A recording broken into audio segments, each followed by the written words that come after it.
So I kind of expected going into this video that this was going to be very similar, if not the same as the Galaxy Z Flip 6. And I will say I was heavily surprised. So this is the brand new Motorola Razr Plus, who just came out this year.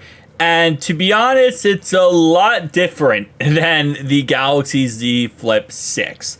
I mean, to a point where if you're holding them, side by side, you're actually using both of them. It's pretty much a night and day when it comes to comparisons. For example, with the brand new Razr Plus, you have a more plasticky back, a matte back, while of course with the Z Flip 6, you have more of a glass back. The square design of the Z Flip 6 kind of grew on me a little bit. I think it grew on me because of the Z Fold 6 as well. But the Motorola phone has a very rounded type exterior. And again, over time, maybe that will grow on me a little bit more.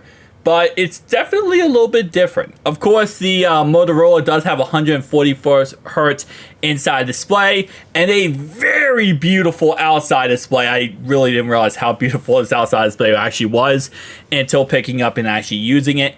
And the outside display is absolutely freaking gorgeous.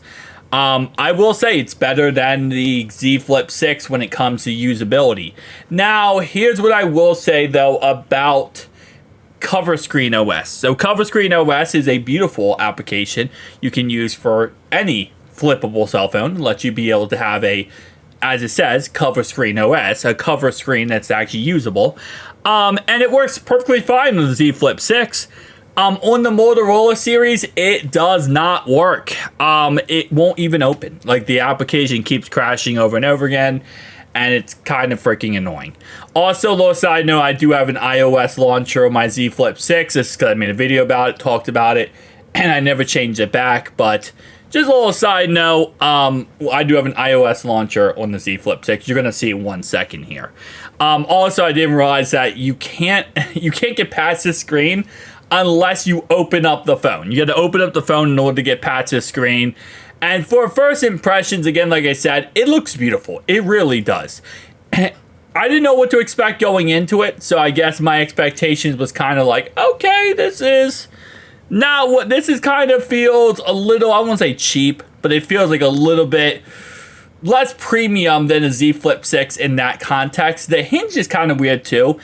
With the hinge of the Z Flip 6, it kind of just, opens, and it opens slowly. With the Motorola phone, when you open the hinge, it snaps once you get to the very full, extension, which I thought was kind of really weird in the end as well. But tell me down below your thoughts and opinions, guys. I'll see you guys in the next one. Deuces.